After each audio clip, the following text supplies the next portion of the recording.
बोलो श्री प्राणनाथ प्यारे की जय। बोलो श्री सतगुरु महाराज की जय। श्री चंदन पुष्प बहु राजे सगल सर्वे श्री मारा बाला जी ने साजे। श्री पिया जी ने पूजन अनुत कीजिए। श्री बाजूराज जी ने पूजन अनुत कीजिए। श्री पांचल पूजन अनुत कीजिए। श्री मानवता जी ने पूजन अनुत कीजिए। श्री समस्त सुंदरता जी ने पूजन अनुत कीजिए।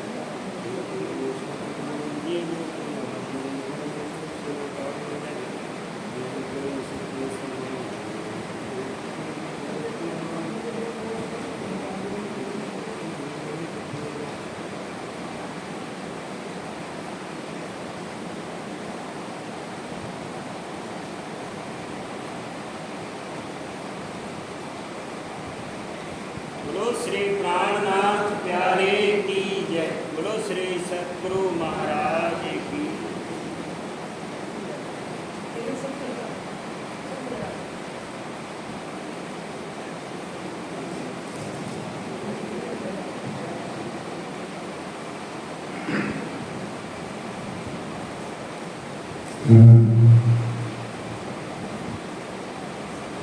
श्री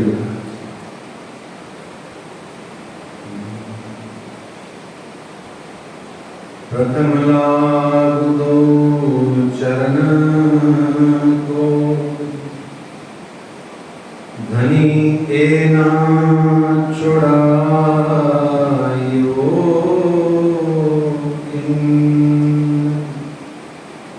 लाख तरी लाल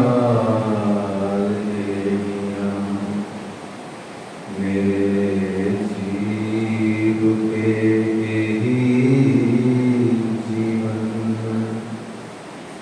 इन पांव तले पड़ी रहूं, इन पांव तले पड़ी रहूं, धनी नजर खोलो बातूं, पलना बालों देखूं नेत्रे मेरे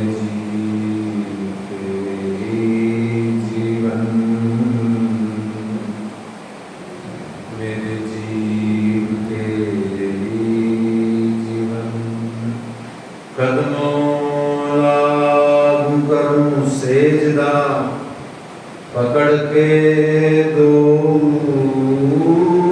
पाए हुक्म करत है मासूम बीच आसिफ के दिल आए। मासूक तुम्हारी अंगना तुम अंगना के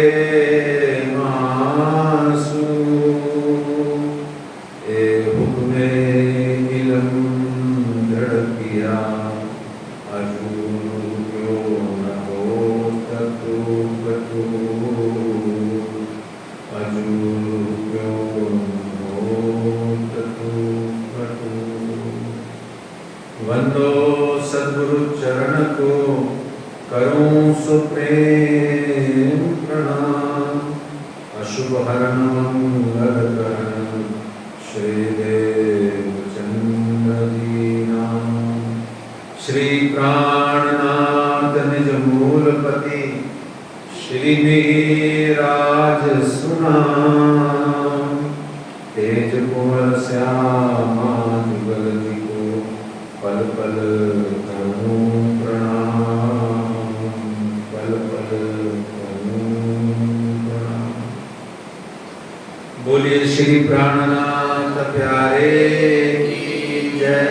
श्री कृष्ण कन्हैया लाल की जय। श्री निजानंद स्वामी की जय। श्री बैजुराज श्यामा महारानी जी की जय। श्री महाराजा छत्रसाल की जय।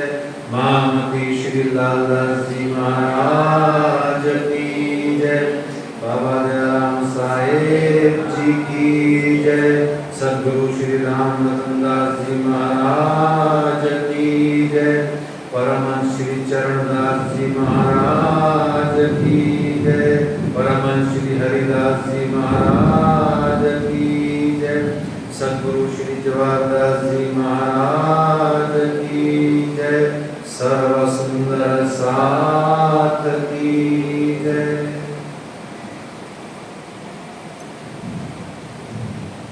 सब जन एक साथ बोलेंगे। प्रणाम परम धाम दे, करके प्रणाम दे, आशिक को आराम दे,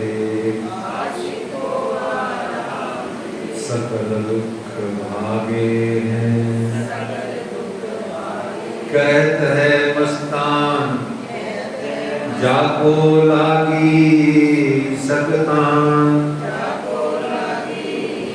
तुम्हें देखिए दीदार श्री प्राणनाथ जी पन्ना जी में विराजे हैं। श्री प्राणनाथ जी,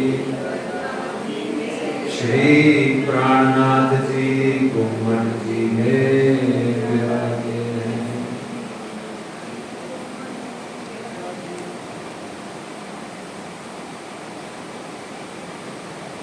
थोड़ा सा अर्जी गाएंगे पहले, बाद में नहीं, ठीक है? तो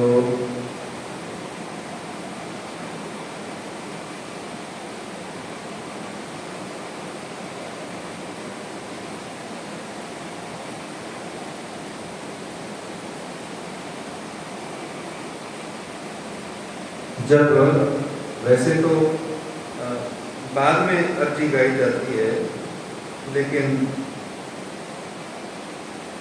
अभी पहले इस बार ये क्योंकि भीतर की चर्चा करता है, इसलिए इसमें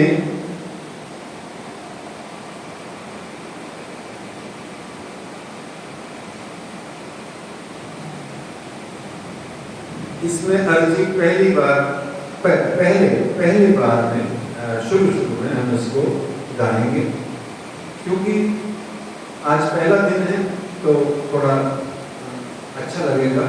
और देखते हैं, थोड़ा श्यामा महारानी जी के चरणों में बैठे हैं तो अर्जी गाना बनता है।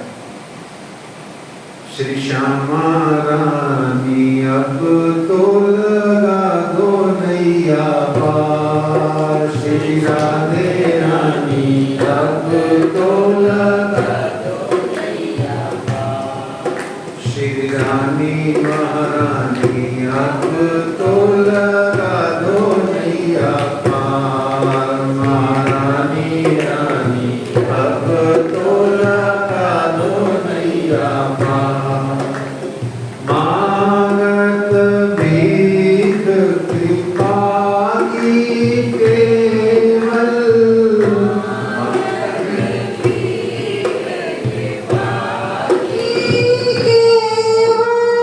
खड़ी हूँ तुम्हारे द्वार,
नैया पार। मेरी श्यामा रानी अब तो लगा दो नैया पार।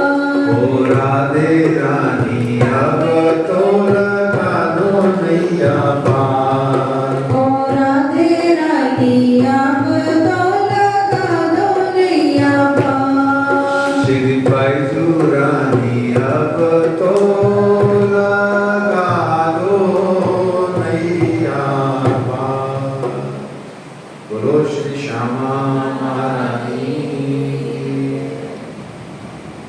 सुंदर साहब जी, तीज, चौथ और पंचमी 3 दिवस की चर्चा हम सुन चुके हैं।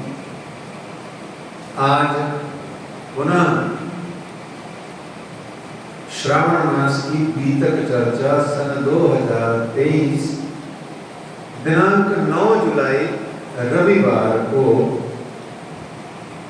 इस श्री कृष्ण प्रणामी मंदिर के अंदर में हमारी परम आराध्या श्री श्यामा जी महारानी जी के, श्री बैजूराज रानी जी के, श्री राधे रानी जी के चरण मंदिर में बैठ करके हम यह श्री बीतक चर्चा कथा का श्रवणानंद प्राप्त करेंगे, कर रहे हैं, करेंगे। और आज से बीतक जो प्रारंभ हो रही है, उस प्रारंभ होने वाली बीतक के लिए हमें सबसे पहले, चूंकि सारे विश्व के अंदर में सनातन हिंदू धर्म के भीतर में, परंपरा में, हमें जब भी कोई कथा चर्चा करता है साधु संत गुरुजन या कोई भी ऋषि महर्षि परमहंस गादीपति, जो भी कोई कथा चर्चा करता है तो वो किसी एक आसन पर बैठ करके करता है। तो सनातन हिंदू धर्म की परंपरा में उस आसन को, चूंकि सारा जगत के अंदर में जितना भी ज्ञान है वो सब वेद उपनिषदों का उच्छिष्ट है, सब वेद और उपनिषदों से निकला है।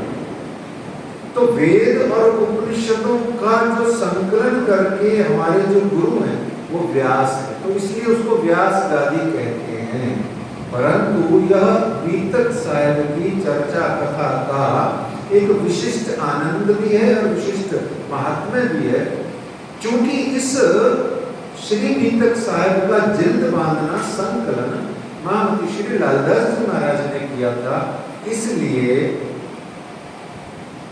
श्री निजानंद संप्रदाय, प्रणामी संप्रदाय में जब कोई भी महाराज जी साधु संत विद्वान धर्मोपदेशक सुंदर साध जब किसी आसन पर बैठते हैं और कथा चर्चा करते हैं बीतक की, सिर्फ बीतक की विशेषकर, तो उस गादी को, उस आसन को व्यास आसन न कह करके लालदास जी का आसन कहा जाता है। और जब लालदास जी का आसन हमने कहा है तो जैसे सुबह सुबह आप राज जी को क्या कहते हो, आवती वाला, आवती आओ बुलाते हो उनको, ऐसे ही जब श्री बीतक साहिब की चर्चा कथा का शुभारंभ होता है तो उस समय भी लालदास जी को बुलाना पड़ता है, उनको विनती करनी पड़ती है कि हे महामती लालदास जी, आप आइए, पधारिए, आसन ग्रहण कीजिए और अपनी मति के अनुसार आप इस चर्चा कथा करने वाले वक्ता के मुखारविंद से जो कुछ भी बुलवाना हो सो बुलवाइए। आइए सुंदर साहब जी, तो पहले हम महामती श्री लालदास जी महाराज जी को बुलाते हैं, फिर आज की बीतक में प्रवेश करते हैं। अब कल की बीतक में और परसों की और नरसों की बीतक में क्या हुआ, वो कल से हम अपना ये जो सिस्टम है, कोर्स है, ये शुरू करेंगे, क्योंकि हम बीतक सुनते भी हैं, हम बीतक समझते भी हैं और एक टीचर और स्टूडेंट के रूप में हम बीतक को पढ़ते भी हैं, समझते भी हैं, क्योंकि यही तो आनंद है। खाली चर्चा करी और बातें करी और चले गए तो क्या मजा, जब तक कुछ लेके ना जाए रोज रोज पूरा, है ना। तो आइए बड़े भाव और प्रेम से मेरे साथ पुकारिए लालदास जी को। अच्छा, लालदास जी की गुमटी कहाँ पर है भारत में? वो हमारी प्रेम की कहीं पीछे है, क्योंकि देखो सुनता ही नहीं है उनकी। अब सुनता उनकी गुम्बद जी में है, अब वो कहीं पीछे है। देखो कितना प्यार है राज्य से, कितना आनंद है।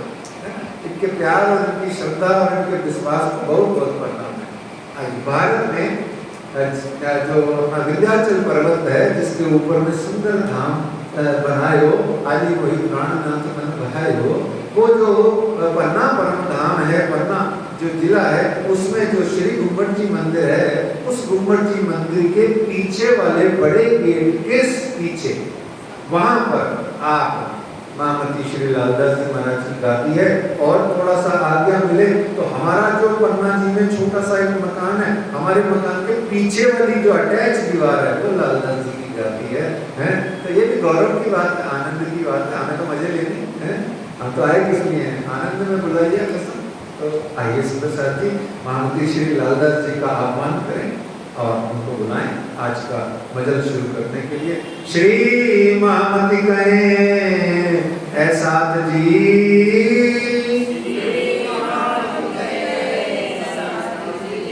भया चर्चा का वक्त,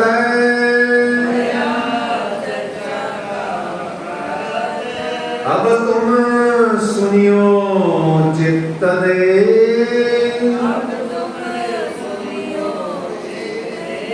लाल आगे आए बैठे तखत,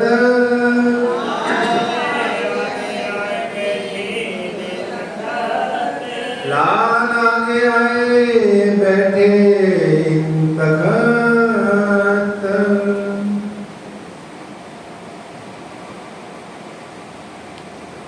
पंचमी के रोज से बीतक साहब की चर्चा कथा का शुभारंभ इसलिए होता है सुंदर साहब जी, क्योंकि आप अक्षरातीत धाम के धनी प्रियतम प्राणनाथ ने श्री लालदास जी को, श्री केशवदास जी को, महाराजा छत्रसाल जी को, भैया सीताराम सहित अनेक नवरंग स्वामी जी को और भी अनेक अनेक मोमिनों को बहुत सारे हुक्म के माध्यम से दायित्व सौंप रखे थे। और विशेषकर महामती श्री लालदास जी को महामती करके यह शक्ति, यह भाव, यह परम दान का नूर प्रदान किया कि आप बीतक साहब का जो चल रहा है हमारा संपादन, उसको आप पूर्ण करें। केशवदास जी को कहा आप 14 अंग श्रीमुख वाणी को पूर्ण करें और श्री छत्रसाल जी महाराज को कहा कि आप संपूर्ण भारत सहित विश्व में सुंदर साथ की जागने का कार्य करें। और नवरंग स्वामी जी को कहा कि आप वाणी और बीतक का सरलीकृत भाव प्रस्तुत करें, जिससे सब सुंदर साथ को जल्दी जल्दी वाणी की कुछ आंकड़ियां समझ में आ सके। तो इस प्रकार से पंचमी रोज से बीतक साहब का संपादन जिल्द बांधना लालदास जी महाराज ने प्रारंभ किया। और जन्माष्टमी रोज को श्री कृष्ण भादो मास, श्रावण मास की पंचमी से शुरू किया और भादो मास की श्री कृष्ण जन्माष्टमी तक आपने यह कार्य पूरा किया। कुछ लोग कहते हैं कि श्री कृष्ण जन्माष्टमी के दिन, और कुछ लोग कहते हैं आने वाला अगला नंद उत्सव वाले दिन आप महामती श्री लालदास जी ने श्री बीतक साहब ग्रंथ का संपादन जिल्द बांधने का कार्य पूर्ण करके 10,000 चौपाइयों की यह बीतक को आपने श्री राजी महाराज के चरणारविंद में रखा। और जो ही धामधनी जी ने कहा, आशीर्वाद दिया और उन्होंने कहा हाँ ठीक है, अच्छी लिखी है लालदास, अच्छा कर दिया काम। तो लालदास जी को जैसे ही आदेश आया तो महामती श्री लालदास जी गुम्मट जी में से कठेड़े पे ही तो मत्था टेक रहे थे, अंदर गए और अंदर ही श्री साहब जी के चरणों में विलीन हो गए। तो इस प्रकार से यह श्रावण मास की पंचमी से भादो मास की अष्टमी तक हम यह चर्चा कथा का श्रवण करते हैं पूरे भारत में। और इस प्रकार से यह बात बनी। तो पंचमी से जन्माष्टमी होती है 33वां दिन। कौन सा दिन होती है? 33वां दिन। इसलिए पूरे 33 दिन तक चर्चा कथा होनी चाहिए, नियम ये कहता है। बल्कि नियम तो एक पग आगे बढ़ करके कहता है कि 34वें दिन जो नंद उत्सव प्रातः काल सुबह होता है, वसुदेव गोकुल ले चले आए न कहिए अवतार, वो तो नहीं इन का अखंड लीला है पार। तो वो जो नंद उत्सव वाला दिन है, उस दिन भी तक का पूर्णमुखी होना चाहिए, ऐसा कुछ लोग करते हैं। और 52 दिन बाद में शरद पूर्णिमा आती है, और इससे पहले 2 महीने और 9 दिन बाद में श्री प्राणनाथ जी का प्रकटन उत्सव आता है। तो यह एक सुंदर परंपरा श्रावण मास की पंचमी से लेकर के शरद पूर्णिमा तक के बीच में श्री निजानंद संप्रदाय के अंदर में बड़ी सुंदर आनंद की ये कितने सारे उत्सव त्योहार हो जाते हैं।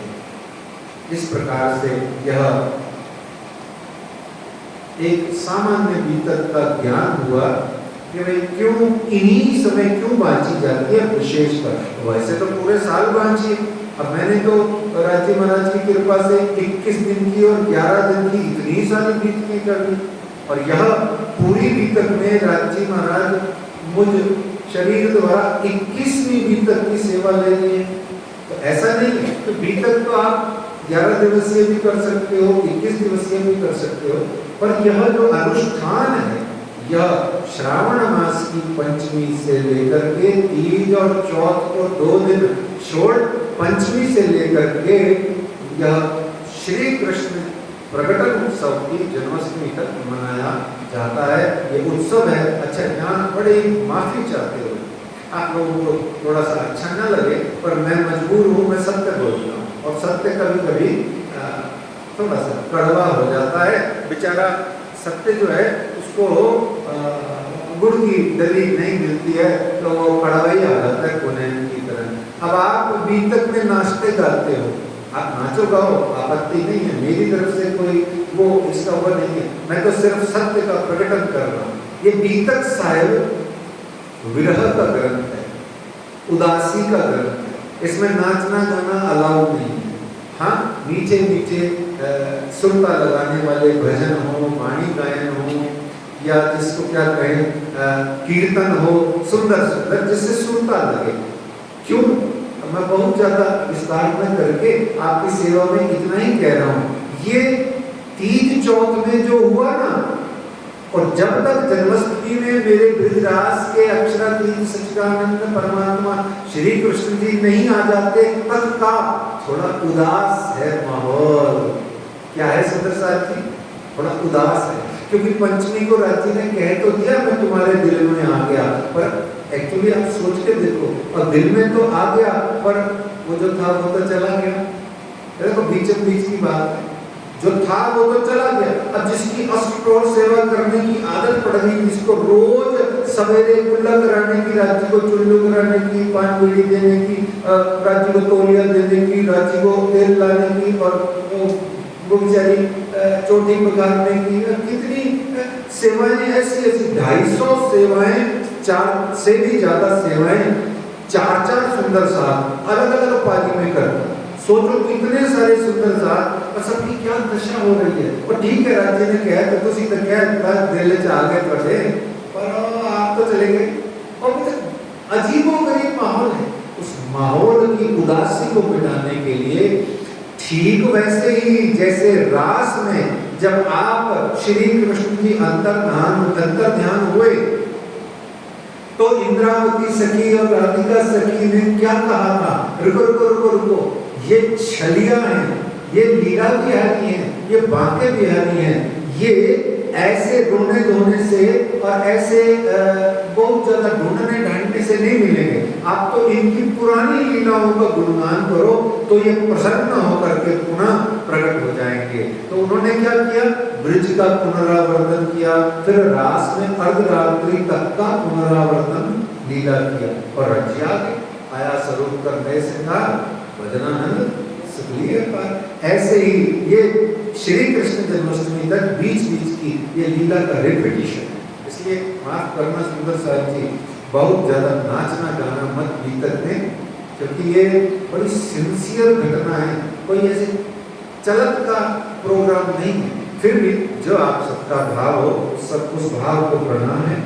आइए महामती श्री लालदास जी महाराज के जीवन का परिचय एक जल्दी से लेते हैं और बीतक साहिब ग्रंथ क्या है उसका परिचय लेते हैं, और एक आज के जो प्रथम प्रकरण की चौपाई का हम चौपाइयों का हम जल्दी से एक भाव लेते हैं। श्रावण मास है, बाहर जम करके मेघ बरस रहे हैं, तो सुंदर साहब में जिन्होंने आना था वो भी जो है कम हो गई, तो जितने बैठे हैं वही सबके लिए आनंद ले लेने, तो आनंद ही आनंद है। तो श्री लालदास जी महाराज का जीवन परिचय ये है कि उनकी कोई जन्म तिथि उपलब्ध नहीं है, परंतु आपका एक अंदाजे से जो प्रकटन है, जन्म है, वो 1670 से 1675 के मध्य में हुआ है। क्यों? क्योंकि आप श्री जी साहब जी से 4-5 साल लगभग अंदाजन एक अनुमान का प्रौढ़ व्यक्ति थे। जब आप पोरबंदर में आप निवास करते हैं, तो जब ठट्ठा नगर में मिलन होता है, तब ऐसा कहा गया कि आप एक प्रौढ़ सेठ व्यक्ति हैं। तो प्रौढ़ सेठ व्यक्ति तो बड़ा ही होता है उम्र में, ऐसा एक अनुमान था, 5 साल 6 साल 4 साल आप श्री जी से उम्र में बड़े हैं।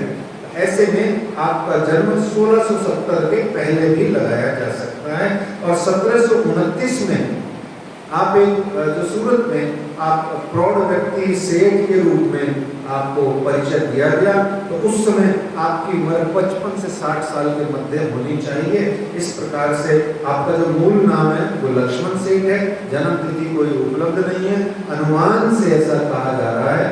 तो इसके बाद में स्थान, आपका जो जन्म स्थान है वो पोरबंदर कहा गया, जिसे सुदामापुरी और काठियावाड़ सौराष्ट्र जिसे कहते हैं, वहाँ आपका जन्म है। माता पिता के नाम का भी आपका कोई उल्लेख नहीं है। मस्ती की बात यही होती है, ग्रंथकार अपने बारे में अपनी फोटो कुछ नहीं डाले, यही उसकी महानता है। हमारे सनातन हिंदू धर्म में पिछले 100 वर्ष में जो सबसे प्यारे और सबसे आनंदमयी संत हुए हैं, उनका नाम है पंडित राम सुखदास जी महाराज।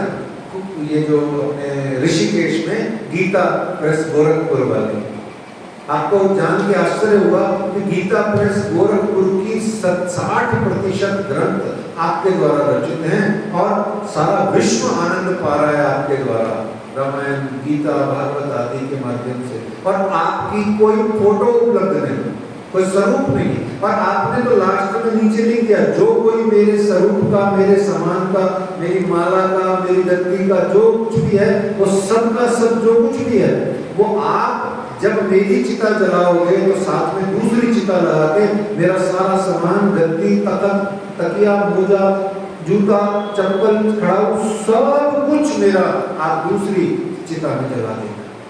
ये ग्रंथकार का आनंद होता है। वो कहता है मुझे कुछ ना चाहिए, मेरे धनी की शोभा है, मैं अपने धनी का गुणगान कर रहा हूँ।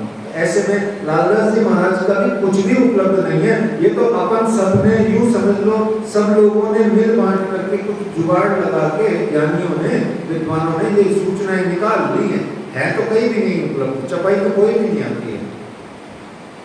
तो माता पिता का नाम नहीं है। लालदास जी की पत्नी का नाम क्या है सुंदर साथ जी? वो भी लाल है, वो भी लाल, लाली मेरे लाल की जित देखूं जित लाल। अब बेटी का नाम क्या है? बेटी का नाम है श्यामा, श्यामबाई। क्या नाम है? श्यामबाई।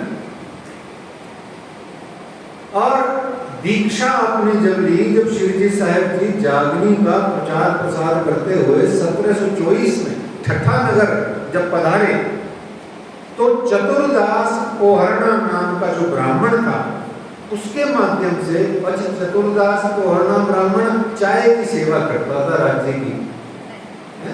अच्छा, उसमें से पत्ती और पानी निकाल दो तो दूध की सेवा करता था, ठीक है। गौ माता का दूध लेके ताजा ताजा आता था और वो चतुर्दास कोहरणा ब्राह्मण के माध्यम से आप दोनों स्वरूपों का मिलाप होता है। और वहां आप ऋषि मार्कंडेय जी का एक दृष्टांत सुनते हैं तो आपकी आत्मा आनंद से भर उठती है और वो श्री साहिब जी के अक्षरातीत के स्वरूप को पहचान जाते हैं। फिर चर्चा मार्कंडेय की कह दिखाया दृष्टांत, तब नजर खुली बातन की, देखी दृष्ट एकांत। गीता और भागवत के बोल दिए शब्दवान, आई वस्त अखंड, देखे धनी निर्ला। जो गीता और भागवत के आप प्रकांड विद्वान थे उनको समझ में आया, अच्छा श्रीमद् भगवत गीता भी अक्षरातीत के आंशिक आदेश से अवतरित वाणी है। वाह वाह वाह, भागवत में अक्षरातीत ही अक्षरातीत का है, पर दुनिया तो ये समझती है वो समझती है। इसीलिए तो उनको जैसे ही निजानंद स्वामी देवचंद्र जी की पहली मंत्र की चौपाई सुनाई, निज नाम श्री कृष्ण जी अनादि अक्षरातीत, तो उनको वो चौपाई समझ में आई पहली बार कि कौन निज नाम अक्षरातीत। श्री कृष्ण कह रहे मेरा नाम श्री कृष्ण है, बोले नहीं, मैं संसार वाला 14 ब्रह्मांड वाला कृष्ण नहीं, अनादि अक्षरातीत, मैं अक्षर के बाद अक्षरातीत वाला श्री कृष्ण हूँ। खुल गए उनके द्वार तारतम वाणी से। आपको गीता, भागवत, वेद, पुराण, संस्कृत, हिंदी, गुजराती, फारसी, अरबी, सिंधी आदि कच्छी भाषा, उसका भी आपको बहुत ज्ञान था। इस्लाम में भी आपकी रुचि थी खूब सारी, क्योंकि वो समय ही ऐसा था। औरंगजेब का बड़ा भयानक राज था, बड़ा आतताई था वो, तो सब उर्दू चलती थी, फारसी उर्दू। इस प्रकार से राजी महाराज को जब पधराया गया तो आपने ये पंचमी रोज से बीतक शुरू करी। विक्रमी संवत 1751 की ये बात है। आज इस विक्रमी संवत 2080 चल रहा है, ठीक है जी। आज क्या चल रहा है? 2080 में से 1751 घटाएंगे तो क्या आएगा सुंदर साहब जी? 329। आज से 329 वर्ष पूर्व का ये प्रसंग चल रहा है। और ये जो बीतक साहब है, लालदास जी ने जो पधराई वहाँ, वो 329 साल पुरानी बात हो गई। लालदास जी ने बहुत सारी रचनाएं रची, ना सिर्फ बीतक। अच्छा, बीतक कितनी चौपाइयों का ग्रंथ है? ये तो आप लोगों ने पढ़ा ही इतना सा है। मैं क्या करूं, मेरी क्या गलती है? More than 10,000। अभी बताएंगे आपको कि वो 10,000 कहाँ है टोटल, क्योंकि वहाँ बड़े मंदिर में भी, आदर्श नगर मंदिर में भी कहा था, तो 2 सुंदर साहब ने पूछ लिया वो 10,000 का सबूत दो। हमने कहा हम वहाँ आना जवाहर नगर, वहाँ देंगे, यहाँ नहीं देंगे, हैं यहाँ पैसे लगेंगे, वहाँ फ्री में देंगे। तो इस तरीके से लालदास जी महाराज की अन्य बहुत सारी रचनाएं हैं। तो परम नाम की बड़ी वृत्त आपकी सर्वाधिक सुंदर रचना है, जिससे सारा सुंदर साथ 25 पक्षों का मजा लेता है, आनंद लेता है, मौज करता है। जो लेटर ऑन परम जुगलदास जी महाराज जी और मेरे सदगुरु श्री जवाहरदास जी महाराज जी ने उसको बहुत सरलीकृत भाव से सुंदर साथ के मध्य में उसको प्रस्तुत किया। और परम नाम की छोटी वृत्त जो है वो गद्य में लिखी, और 72 माजजा यानी कि मोहम्मद साहब की बीतक जीवनी कथा आपने लिखी। और बड़ा मसौदा जामे उल मार्फत का अरबी से हिंदी अनुवाद किया। और सबसे उच्च ग्रंथ जो हमारे सनातन हिंदू धर्म का है, श्रीमद् भगवत गीता, आपने उसकी व्याख्या, उसका टीका लिखा, वो बहुत ही सुंदर है। उसमें अन्य ग्रंथों से क्यों सुंदर है? क्योंकि उसमें तारतम मेथड का प्रयोग किया गया। ये जो तारतम विद्या है, ये जो तारतम ज्ञान है, ये जो तारतम ट्रिक है, ये जो तारतम न जाने क्या है, जो अक्षरातीत की सुर को देती है, उसका आपने प्रयोग किया। इस तरीके से लालदास जी महाराज का ये जीवन परिचय रहा। 17वीं शताब्दी का ये बीतक साहिब ग्रंथ है। और बीतक साहिब ग्रंथ में श्री बीतक साहिब ग्रंथ मूलतः जो हमें आज तक पता है कि ये 3 स्वरूपों की बीतक है, पर ये भी थोड़ा ठीक है, बाहरी रूप से तो ठीक है, पर ये 3 स्वरूपों की बीतक नहीं हो सकती, हो ही नहीं सकती। हाँ, लालदास जी ने तो यही कहा, अतः श्री श्री श्री 3 स्वरूपों की बीतक लिख्यते, तो ठीक है, लेकिन क्योंकि इसमें मोटा मोटी कोई बात है, पर ये 3 स्वरूप की बीतक नहीं है, ये 6 स्वरूप की बीतक है। ना तो ये 4377 और 73 प्रकरणों का ग्रंथ है ना, और ना ही ये 3 स्वरूप की बीतक है, बस तो 6 स्वरूपों का इसमें आनंद है। हाँ, मुख्य रूप से 3 स्वरूपों का वर्णन है। सुनिए, श्री बीतक साहिब ग्रंथ में 5 स्वरूप कौन कौन से हैं? 5 स्वरूप श्री प्राणनाथ जी ने आए। भजन तो इतना शानदार गाते हैं, जरा बताओ। जीमत 5 स्वरूप सुखपावत। अब वो 5 स्वरूप तो बता दो, जल्दी बताओ। तो क्या ब्रिज का रास का नाम दो ना, चलो मेरे साथ बोलो, जय करा लो, बोलो बाल कृष्ण लाल की पहला स्वरूप, बोलो वृंदावन माते बिहारी लाल की दूसरा स्वरूप। हो गया, वृंदावन माते रास के में एक ही बात। फिर भूकंप के स्वरूप की जय, फिर निजानंद स्वामी की जय, फिर श्री प्राणनाथ प्यारे, ये 5 स्वरूप, ठीक है ना। तो ये 5 स्वरूप हो गए, फिर ये छठा कहां से आ गया? एक स्वरूप रह गया, वो कहां रह गया?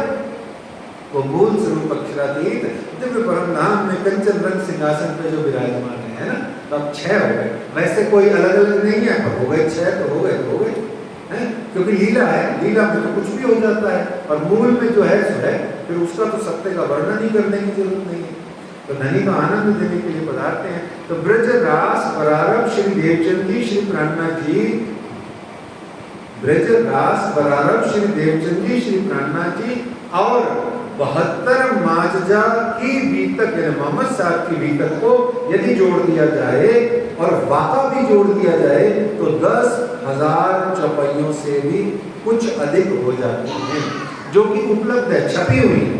कुछ तो श्री प्राणनाथ मिशन में छापी है, कुछ बहुत पहले अखंड श्री प्राणनाथ मंदिर ट्रस्ट द्वारा छपी हुई है, पुराने जमाने की। मिल जाएगी आज भी, 50-50 बरस पुरानी, कच्चे कागज की, फटे हुए कागज की मिल जाएगी आज भी, मेरे पास भी है।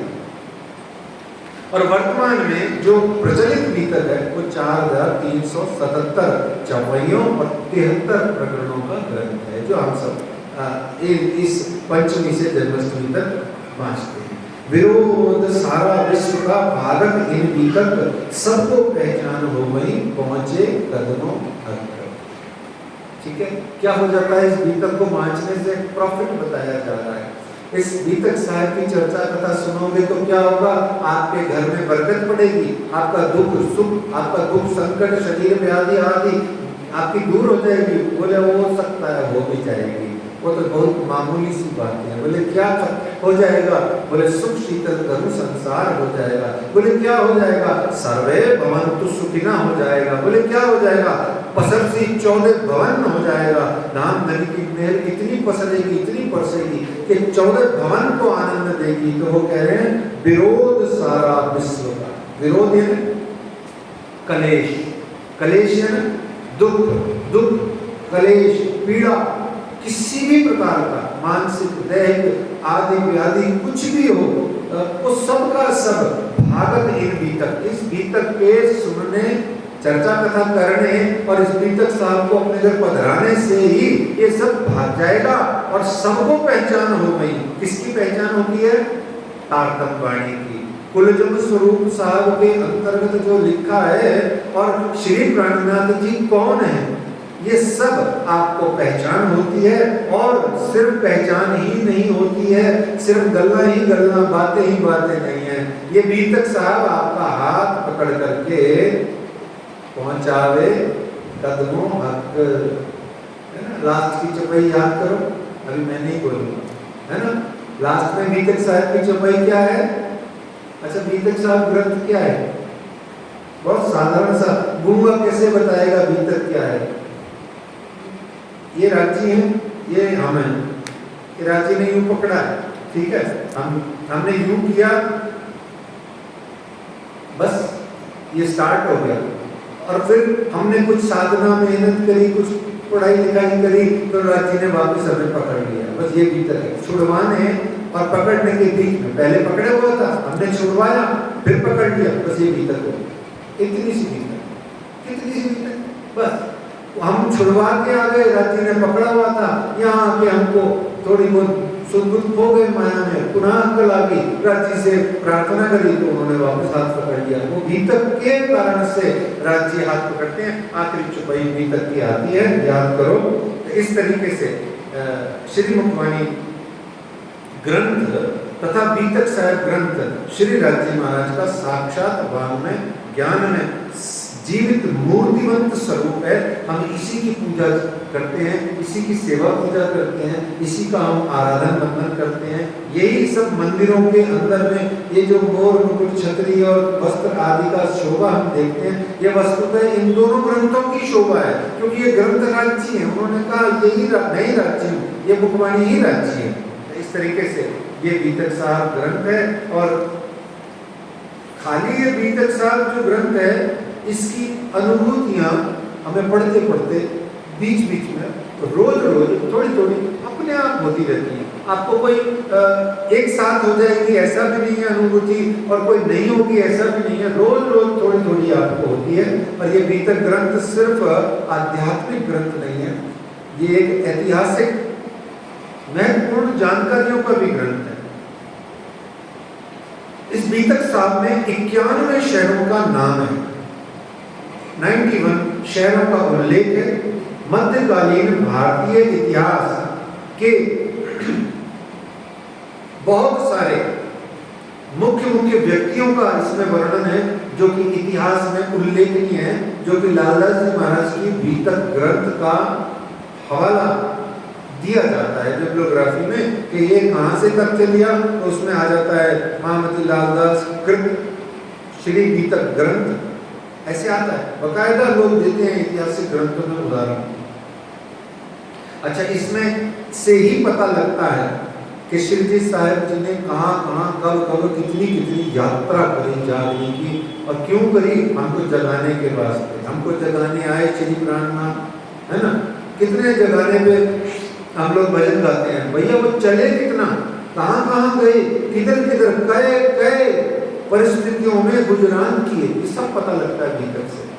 और यहाँ कहते हैं श्री जी साहिब जी ने 19,235 किलोमीटर टोटल यात्रा करी उस जमाने में। ये जो, और ये भी यात्रा कब से कब तक है सुंदर साहब जी, जागनी यात्रा।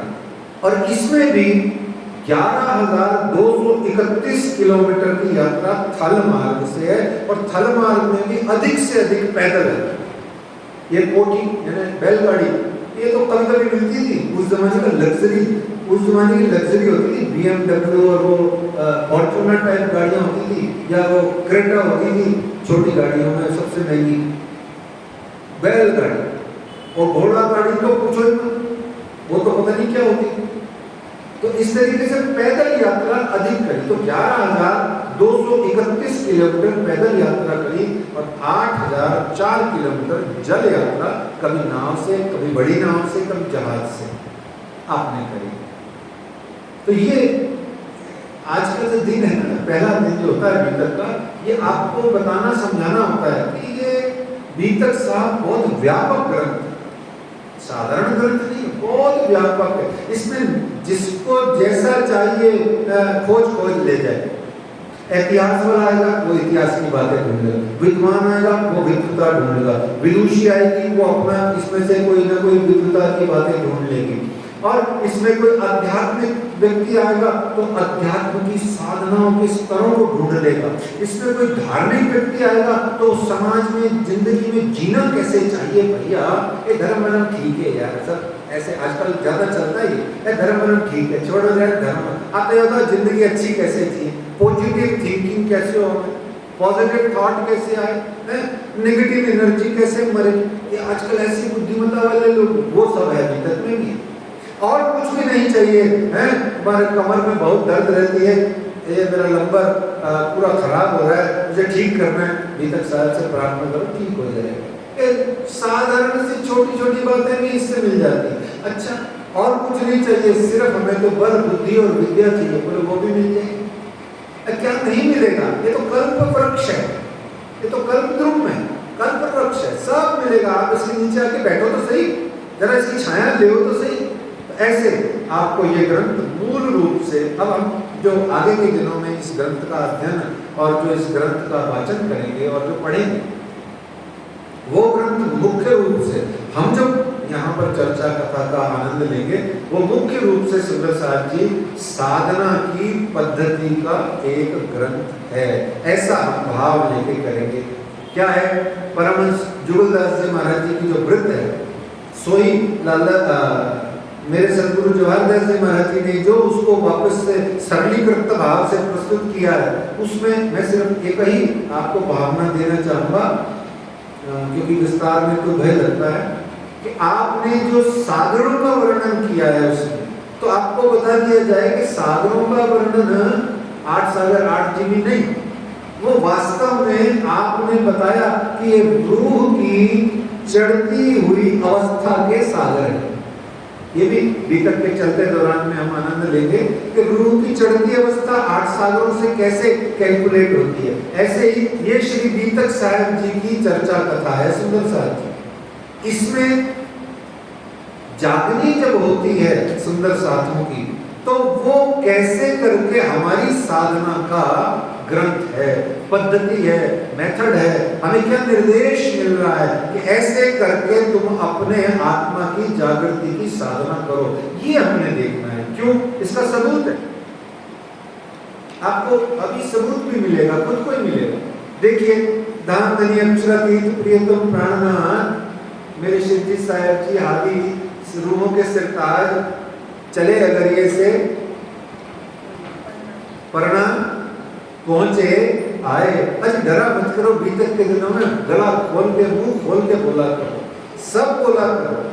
और बोलने से ही जो ऊंचा सुनने वाले राज्य हैं, थोड़े से कम सुनते हैं, वो सुन लेंगे आपकी बात, इसलिए टेंशन मत लिया करो। ऊंचा बोला करो, वो ऊंचा सुनते हैं, बोल ऊंचे रहते ना, ऊंचे ऊंचे ऊंचे, तो आप थोड़ा ज्यादा बोला करो। तो चले अगेरिये से परणा पहुंचे आए। अच्छा, कितने जने आए? अकेले शिवजी साहब जी आए? कितनी जमात आई? 5 से 7,000 की जमात आई। अच्छा, बीतक साहब धर्म ग्रंथ महामती लालदास जी ने लिखा है, अभी हमने जाना था 33 दिन में लिखा, तो 33 जनों की जागनी नहीं लिखी उसमें, उन्होंने सिर्फ 22-23 जनों की लिखी। भैया क्यों? लालदास जी महाराज को बाकी 5,000 से क्या कोई बैर था, कोई तकलीफ थी? बोले पड़ोसी ठीक नहीं है, इसका नहीं लिखेंगे, इसका नाम नहीं बोलेंगे, मंच पे नहीं बोलेंगे, हमें पसंद नहीं है। ऐसे था लालदास जी को। बता, सोचो, क्यों नहीं सोचते? क्यों नहीं सोचते कि उसकी, इसकी, उसकी अनेक अनेक 5,000 की जागनी जब शिवजी साहब जी ने, अच्छा रुको तो सही, मार्ग के मध्य में जहां जहां आप विराजते थे, वहां सैकड़ों की सुंदर साथ की संख्या, जैसे शहद को मधुमक्खियां घेर लेती है ना, ऐसे आपको घेर घेर के सुंदर साथ सिर्फ दर्शन करके ही मर जाते थे। आपका दर्शन किया, ढाई मार गिरे, उतने में ही आनंद आ जाता। उनका क्यों नहीं लिखा? ये सबूत है कि ये साधना का ग्रंथ है। ये सबूत है क्या कि 5,000 का नहीं, आपने सिर्फ 22-23 सुंदर साथ का जागनी इसलिए लिखा क्योंकि इस संसार में कहना आयु अमृत रूप रस छल बल बल अगल अगिल कुटिल में कोमल चल चतुर चपल, ये जो 4 हरे खाते हैं सबको, वो जो चपाई है ना, ये लालदास जी को पता है कि माया के जितने भी आयुध हैं और उन आयुधों से पिटने वाले ये जो सुंदर साथ हैं, जो हम पिट जाते हैं, फंस जाते हैं, उनको पता है ये सिर्फ माया जो है, वैसे तो अनेक है, पर ये 22-23 प्रकार से मुख्य रूप से पीटती है। जहां हम साधना करने वाले सुंदर साथ, राज्य से प्यार करने वाले सुंदर साथ पिट जाते हैं और सांप सिद्धि की तरह कोई 98 से 0 पे आ जाता है, कोई 67 से आ जाता है, कोई 58 से आ जाता है, कोई 6 से नीचे आता है, सांप काट जाता है। समझ रहे? तो इस प्रकार से ये साधना का ग्रंथ है और 22-23 प्रकार की विभिन्न प्रकार की साधनाओं का आपको इसमें वर्णन किया गया है। आपको ऐसे ही ग्रहण करके इस बार वाली बीतक का आनंद लेना है। मेरे साथ साथ तो साधना के स्तर हैं, साधना की विभिन्न अवस्थाएं हैं, साधना के विभिन्न उस आत्म जागृति के सोपानों में वो एक एक सुंदर साथ की आत्म जागृति है। ये लालदास जी महाराज जी का है। तो इस तरीके से ये लालदास जी महाराज जी का ये जो ग्रंथ है, इसको ऐसे ही हल्के में नहीं कहा गया कि ये श्री तारतम्य बानी की कुंजी है। कुंजी मीन्स चाबी, की है, अ की टू ओपन श्री कुलजम स्वरूप साहेब सीक्रेट, ऐसे नहीं कहा। ये है, और मैं आपको अगर मुझे माफ करें तो मैं एक लाइन अपनी बोलता हूं, क्योंकि ये मेरे सदगुरु से जुड़ी है। बहुत लंबा प्रसंग है, मैं 2 ही लाइन में आपको निवेदन करूंगा। मुझे ध्यान अवस्था में, स्वप्न अवस्था में मेरे सदगुरु जवाहरदास जी महाराज जी सुबह 4:30 बजे आए। बरसात हो रही थी, मेरे पुराने घर में झोपड़ी में मैं सो रहा था। मेरे सिर पे हाथ फेरते फेरते उन्होंने कहा 1999 की बात, काका, पंजाबी में, काका तू बीतक पढ़िया कर, काका तू बीतक पढ़िया कर, मैं तेरे नाल हाँ, सारे रहस्य खुल जाएंगे आप पे ही आप पे।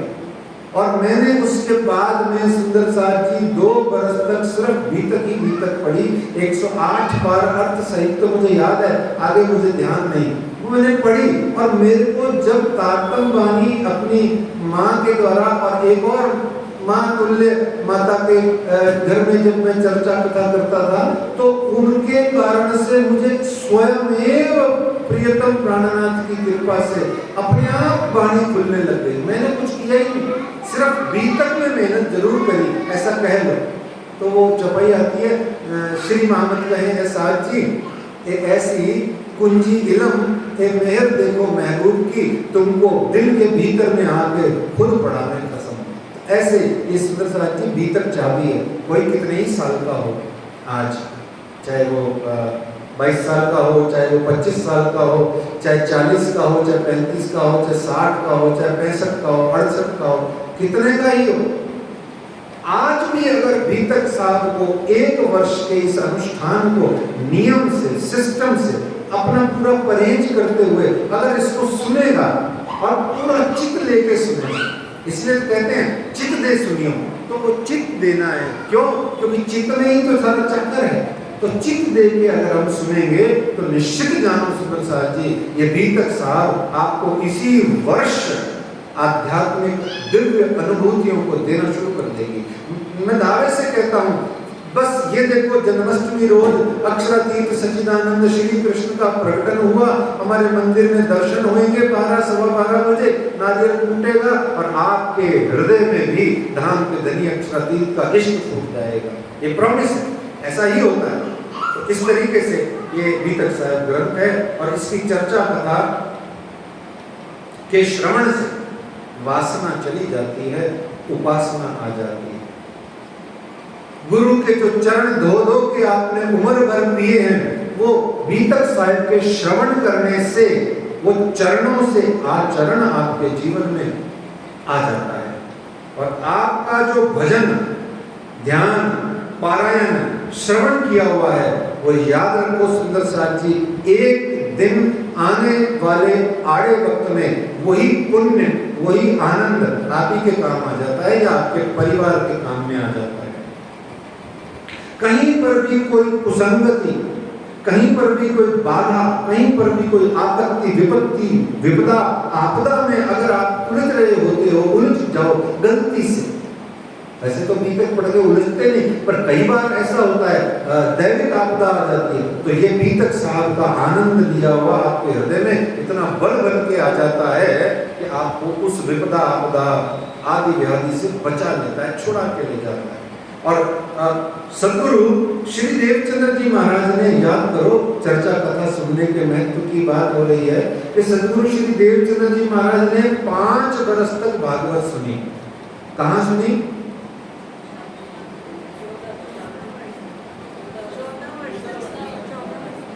भाई हम लालदास जी की गद्दी पे बैठ के बोल रहे हैं, तो 5 वर्ष सुनी है तो सुनी। हरिदास जी से भोजनगर में आपने राधा वल्लभी संप्रदाय के अनुसार 5 वर्ष तक नित्य भागवत सुनी और सेवा पूजा ध्यान में दर्शन आदि का आनंद पाया। और फिर जामनगर जाकर के श्याम जी के मंदिर में आपने 14 वर्ष भागवत सुनी। 19 वर्ष आपने कथा चर्चा सुनी अपने जीवन में। अब अगर 19 वर्ष तक चर्चा कथा सुन करके आपको अक्षरातीत सच्चिदानंद परमात्मा पूर्ण पुरुषोत्तम पूर्ण पुरुषोत्तम श्री कृष्ण जी का दर्शन हो सकता है, तो हमें क्यों नहीं हो सकता? हमें तो 19 के भी 1.9 ईयर्स में ही होगा, क्योंकि देवचंद जी महाराज ने तो जो कसरियां करी हमको तो करनी ही नहीं पड़ेगी। हम तो उनके आने वाले समय के सब फल खाने वाले हैं। वो तो वृक्ष लगाया, पौधे लगाए, वो सब उनका काम था, दोनों हाथियों का। हम तो मौज करने वाले लोग हैं। हमें सिर्फ 1.9 ईयर्स में मिल जाएगी, यानी कि सिर्फ 20 महीने 21 महीने। तो कहने का भाव ये एक ऐसी सामान्य कैलकुलेशन है। मतलब ये है कि चर्चा कथा का श्रवण और लाभ क्या है, वो ये है। और इस तरीके से अनंत बल शक्तियां चर्चा कथा के श्रवण से प्राप्त होती हैं। इसलिए वाणी में कहा गया कथा चर्चा ते तेने कहिए, चर्चा कथा ते तेने कहिए, जो आप रोवे रोग रहे, जो खुद तो रोए ही लेकिन उसके साथ में श्रवण करने वाले भी रोए।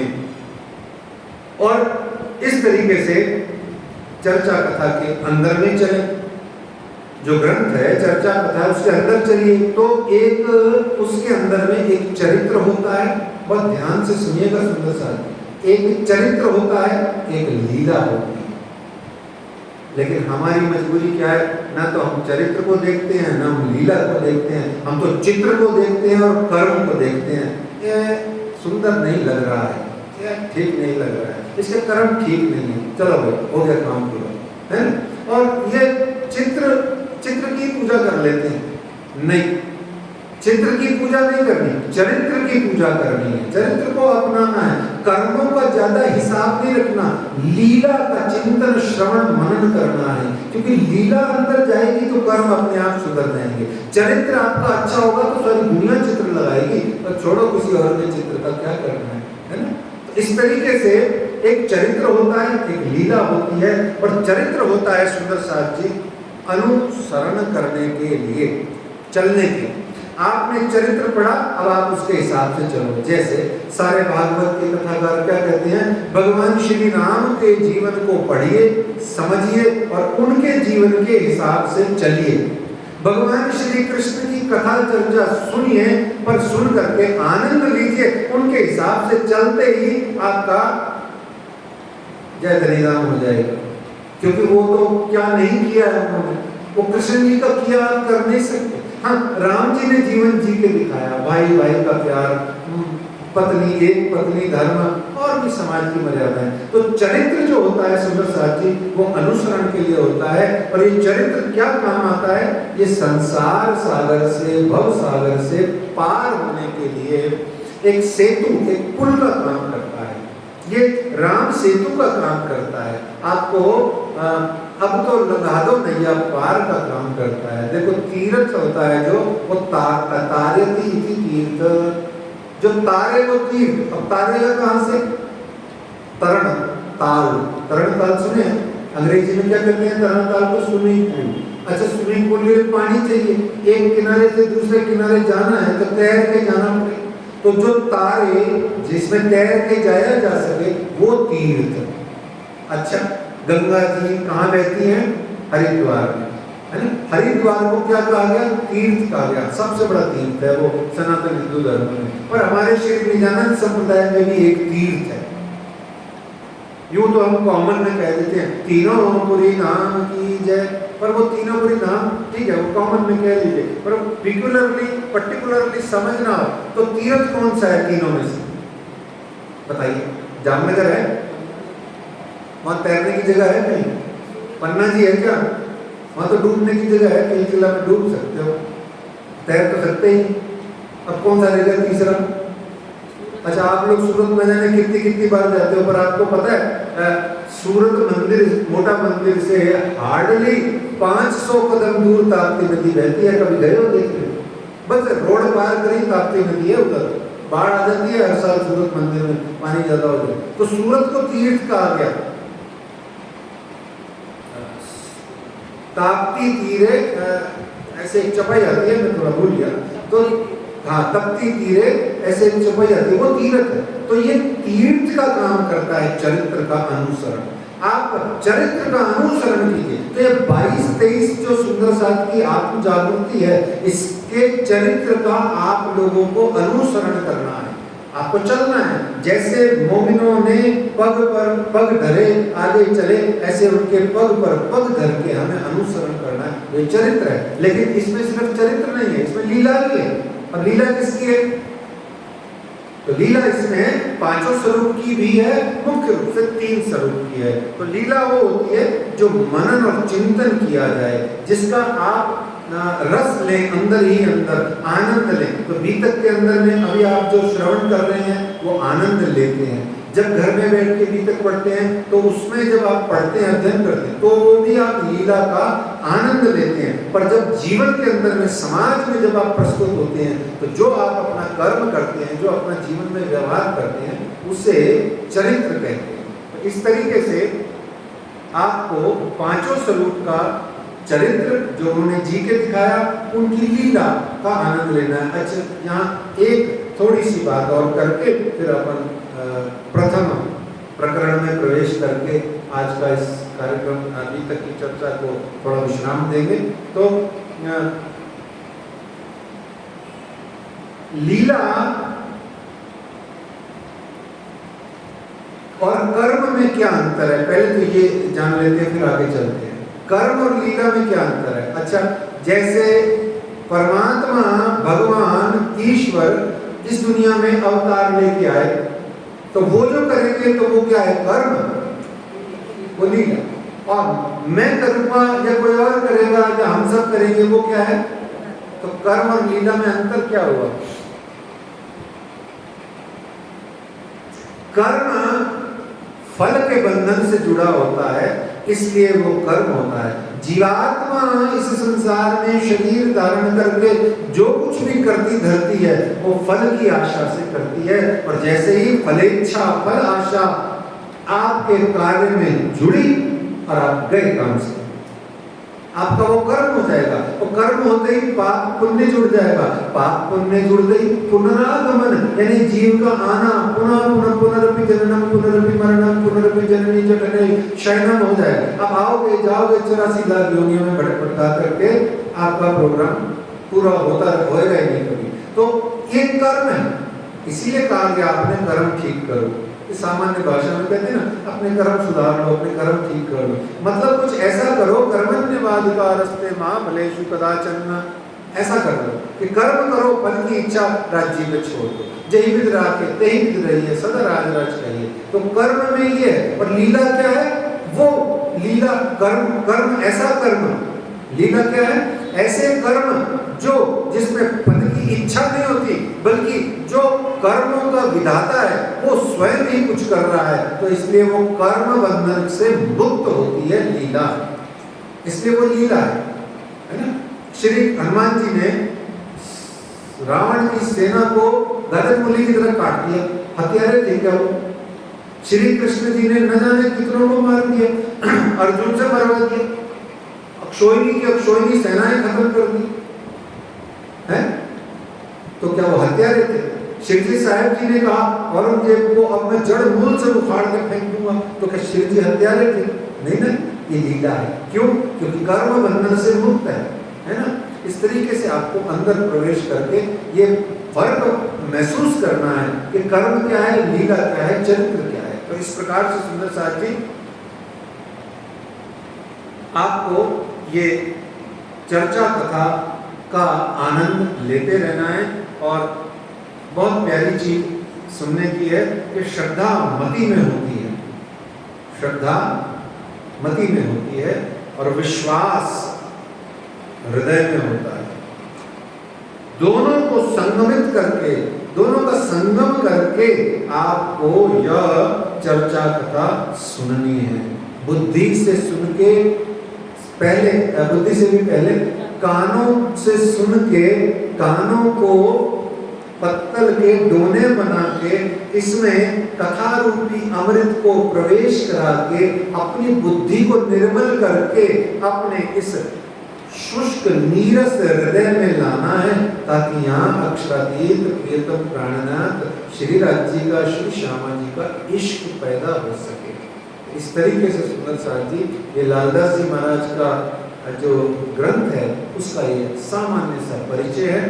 आइए आगामी 1 माह में हम ये इसी के माध्यम से प्रेम, ज्ञान, भक्ति और वैराग्य के संगम का आनंद लेंगे। आइए बीतक ग्रंथ का शुभारंभ करते हैं। अथ 3 स्वरूपों की बीतक लिख्यते, या श्री श्री श्री तीनों स्वरूपों की बीतक। 3 स्वरूप कौन से हैं? 3 स्वरूप कौन से हैं? कंफ्यूज होना ही नहीं है। अभी हमारी बहन जी कंफ्यूज हो गई, बोले बसरी, मलकी और हक्की। अब सच्ची भी है, गलत भी नहीं। अब क्योंकि बीतक तो पढ़ते कम है, होता ही है, प्रैक्टिस है, मतलब इसमें कोई कसूर नहीं है, पर ये प्रैक्टिस है। बीतक पढ़ते कम है, बाणी ज्यादा पढ़ते हैं। तो बाणी के जो 3 स्वरूप है वो तो बसरी, मलकी, हक्की, अभी तक के नहीं है। बहुत सुंदर। कौन है? बहुत सुंदर। तो निजानंद स्वामी सदगुरु धनी श्री देवचंद्र जी महाराज चौथे दिन वाले मालिक है ना, और उसके बाद में महामती श्री प्राणनाथ जी महाराज 5वें दिन के मालिक, और फिर उसके बाद में छत्रसाल जी महाराज 6ठे दिन के मालिक है ना। हम सब कॉमन है, उसमें शामिल है। तो ये इन 3 स्वरूपों की भीतर है सुंदर साहब जी।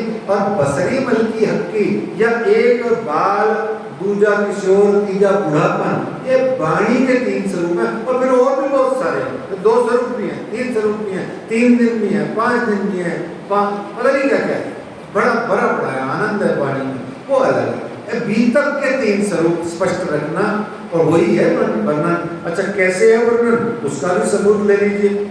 बीतक में 4377 चौपैया 73 प्रकरणों का जो हम बांच रहे हैं वो है इसमें, और महाराजा छत्रसाल जी का वर्णन है। तो श्री प्राणनाथ जी की बीतक तो है ही सही सब जगह, श्री देवचंद्र जी की प्रारंभ में है, छत्रसाल जी की अंत में है, बीच में सब जगह श्री जी साहब की है ही सही। विक्रमी संवत 1638 से विक्रमी संवत 1712 तक महामती श्री प्राणनाथ जी की बीतक है। ठीक है, नहीं है? ठीक नहीं है? धनी देवचंद जी की बीतक है। शाबाश, बस कान चल रहे हैं। तो विक्रमी संवत 1638 से विक्रमी संवत 1712 तक निजानंद स्वामी की बीतक है। विक्रमी संवत 1712 से लेके 1700, आज ही मैं पिछले 5 दिन में 25 बार सुना चुका हूँ आपको। 1751 श्रावण मास चल रहा है, 1751 1751 है ना। तो इस तरीके से 1712 से 1751 तक श्री जी साहब जी प्लस मोमिनों की बीतक है, और आगे के 7 वर्षों का वर्णन उपलब्ध है, बाकी वो सब श्री छत्रसाल जी महाराज की बीतक है। तो इस तरीके से निजानंद स्वामी को या यूं कहा जाए कि सच्चिदानंद पार ब्रह्म अक्षरातीत श्री कृष्ण जी ने श्री देवचंद्र जी महाराज को जागने का दायित्व श्यामा स्वरूप करके सौंपा, और आप देवचंद्र जी महाराज ने श्री जी साहब जी को श्यामा राजी सब कुछ करके उनको दायित्व जागने का सौंपा। इस तरीके से ये 3 स्वरूप हुए। अब फिर इसमें आगे कहते हैं अथ शास्त्रों की साक्षी, साखी, साक्षी है ना, साहिती, 3 शब्द है वाणी में आते हैं, साक्षी, साखी और साहिती। साखी वाला कौन था? देखो, साखी, सखी नहीं, साखी, साखी है ना साक्षी, साक्षी है ना साहिदी, साहिदी है ना प्रूफ, प्रूफ है ना। प्रूफ क्या है? ये प्रूफ। साखी वाला कौन है? आप सोच रहे हैं, कल परसों बताऊंगा। अर्थ शब्द का अर्थ होता है हिंदी में अब, अर्थ, अर्थ अथा तो ब्रह्म जिज्ञासा। सारे उपनिषद, सारे वेद पुराण 99% अर्थ शब्द से प्रारंभ होते हैं। और वाणी के अंदर में भी सुंदर साथी आपको जान के आश्चर्य होगा 318 चौपाइयां हैं जो अब से शुरू होती है। नेट 318 चौपाइयां जो अब शब्द से प्रारंभ होती हैं। अब शब्द का अर्थ समझना बहुत जरूरी है। बड़ा मैं पंजाबी में समझाता हूँ। पंजाबी लोग होना ऐसी करते हुए तू 10 मिनट ऐसे बोलते हैं ना, रेगुलर क्या तू ऐसे ना करी। और भी ऐसे हम बहुत प्रयोग करते हैं, है ना। अब ये हिंदी भाषी क्या कहते हैं, अब की मत करिए भाई, अब की याद बहुत हो गया, आप मत करिए, ऐसे बोलते हैं। अब समझ में आ गया साधारण शब्द। अब यानी इतना भर गया रे, इतना भर गया मैं, इतना मेरा अनुभव हो गया, इतना मेरा एक्सपीरियंस हो गया। Now onwards you will not do like this. Now onwards I will do like this. I shall say this. Now onwards अब। तो श्री जी साहिब जी कहते हैं अत शास्त्र साक्षी। अब सुंदर साथ ने बहुत ज्ञान प्राप्त कर लिया, बहुत सारा राज्य महाराज की चरण शरण में रह के आनंद प्राप्त कर लिया है। अब मैं थोड़ी ज्ञान की विद्वता की बात करके आपको ये बताता हूं कि शास्त्रों में क्या लिखा है, जिससे आपको अपने घर की बातों का सबूत मिल जाए जो वहां पर लिखा है। इसी को तो कुल जमा कहा गया सुंदर साहब जी। कुल जमा, कुल जमा, कुल और जम तो एक ही शब्द है, लेकिन वो प्यार मोहब्बत में डबल प्रेशर देने के लिए हो गया। कुल यानी टोटल, जमा यानी टोटल, दोनों एक ही होते। कुल जम है? तो कुल जम को इसीलिए कहा गया, और भी कुल जम के दो अर्थ और हैं, वो फिर कभी। तो कुल जम का सामान्य अर्थ यही है ना। तो इस तरीके से आपको अब अनुभव के बाद, अनुभूति के बाद आफ्टर एक्सपीरियंस अब शब्द का अर्थ होता है। तो अब जो बड़ी रहो साथ चलने, भैया इतनी वाणी पढ़ ली, इतने बड़े तुम महाराजी हो गए, इतने बड़े साधु संत हो गए, इतने प्यारे प्यारे सुंदर साथ हो गए। अब अगर आने वाली जिंदगी में जो जिंदगी जियो, जो कि देख साला तुमको तुम भला चाहिए होते हैं, छोड़ दे यार, इग्नोर करो, सबको इग्नोर करो। और अब जो बड़ी रहो साथ चलने, अब जो अपनी जिंदगी जितनी भी तुम्हारी बचती है उसमें जितना भी रहो सुंदर साथ के चरणों में रहो, धूल के समान। ऐसे में अर्थ शास्त्रों की साक्षी कह के आपको वो अनिवार्य रूप से देते हैं, क्योंकि अभी आपको एक चौपाई पढ़ते ही आपको ये स्पष्ट हो जाएगा कि शास्त्रों की साक्षी दी क्यों गई। तो इस तरीके से बी तक की पहली चौपाई को आज हम उठाते हैं। भविष्य पुराण में राजा कहे जुग चार, वचन ए व्यास के ताको करो विचार, ताको करो विचार। ये वचन है व्यास के। व्यास कौन है? अभी गुरु पूर्णिमा निकली थी 3 तारीख को। ये व्यास है ना, महर्षि वेद जो है व्यास, जो सारे सनातन हिंदू धर्म के गुरु हैं। गुरु वही है, गुरु ब्रह्मा गुरु विष्णु गुरुर्देवो महेश्वरा, गुरु साक्षात परब्रह्म तस्मै श्री गुरुवे नमः। अज्ञानतिमिरान्धस्य ज्ञानाञ्जन शलाकया चक्षुरुन्मीलितं येन तस्मै श्री गुरुवे नमः। पूरा एक गुरु गीता आता है, एक पूरा गुरु मंत्र आता है, पूरा बहुत बड़ा 30-40 श्लोकों का। तो वो गुरु कौन है? वो व्यास है। हम सब व्यास का ही उच्छिष्ट है। जितना इस संसार में सनातन हिंदू धर्म में ज्ञान है वो सब व्यास द्वारा ही निःसृत है। ऐसा ही है, यही सत्य है। और नास्तिक भी उसी को कहते हैं, नास्तिक और आस्तिक, समझ लीजिए। नास्तिक कहते हैं संस्कृत में न अस्ति, अस्ति है ना, अस्तित्व जिसका है ना, जो है, न अस्ति जो नहीं है, सह अस्ति जो है, न अस्ति जो नहीं है, सह अस्ति जो है। तो न अस्ति से बन गया नास्तिक और सह अस्ति से बन गया आस्तिक। क्या कौन है कौन नहीं है? आप कहो है और ये कहे नहीं है, तो जो कहे है वो है आस्तिक, जो कहे नहीं है वो है नास्तिक। पर क्या जिसका सामान्य अर्थ ले लेते हैं, भगवान है जो ऐसा कहे वो आस्तिक, भगवान नहीं है जो ऐसा कहे वो नास्तिक। पर ये सही परिभाषा नहीं है। वास्तविक शास्त्रीय परिभाषा ये है, जो वेदों को कहे न अस्ति, वेदों को मैं नहीं मानता, वो नास्तिक। और जो ये कहे कि वेद हैं वो आस्तिक है ना। नास्तिको वेद निंदकः, तो शास्त्र ये कहता है नास्तिक कौन है? जो वेदों की निंदा करते हैं। अच्छा बौद्ध हैं, क्या वो हिंदू नहीं है? हिंदू ही तो है, और कौन है?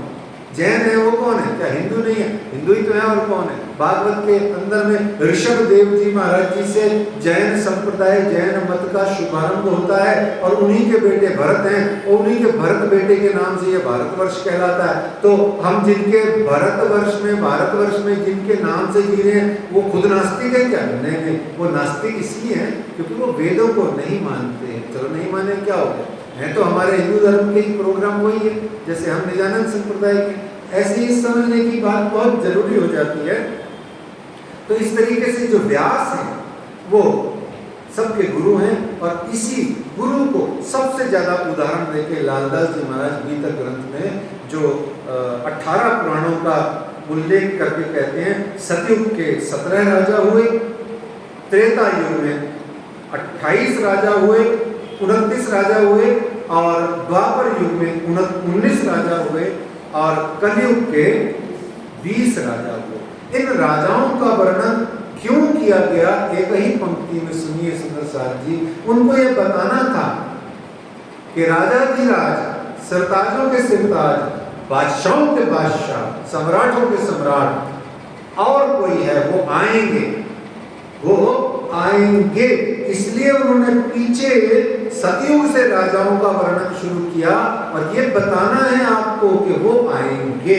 तो कहते हैं ता ऊपर औरंगजेब एक कलयुग के कहे नाम, आगे अवतार होएगा बुद्ध कल की इन ठाम। बोलो विजयानंद बुद्ध निष्कलंक कल की अवतार।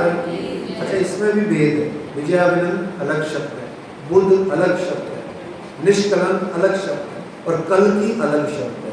आने वाले दिनों में अंतर्भेद देखेंगे। तो ये कल की अवतार ने आना था, इसलिए पिछले राजाओं का वर्णन किया गया सुंदर साथ जी। तो भविष्योत्तर पुराण में इसकी साक्षी लिखी हुई है, लोहे महफूज में इसकी साक्षी लिखी हुई है, और ये एक ग्रंथ और भी है उसमें इसकी साक्षी लिखी हुई है।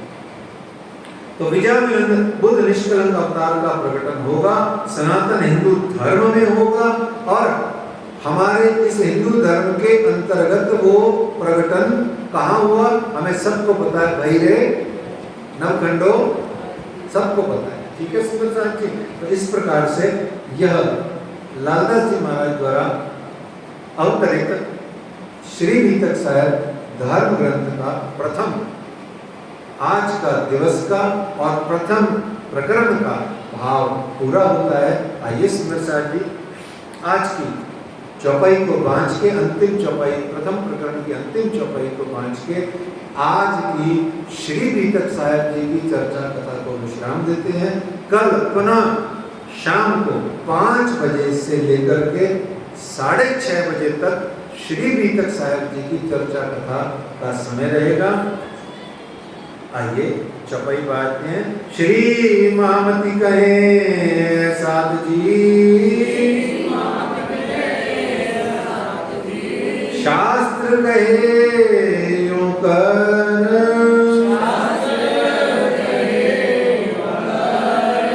आगे अपनी बीता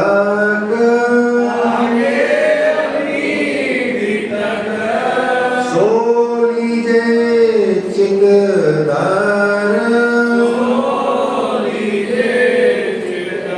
सो लीजे चितदार। हाथों को उठा के बोलो श्री प्राणनाथ प्यारे धाम के धनी श्री कृष्ण कन्हैया लाल की, निजानंद स्वामी की जय, महामती श्री लालदास जी महाराज की जय, सतगुरु महाराज की जय। बोल बाबा दे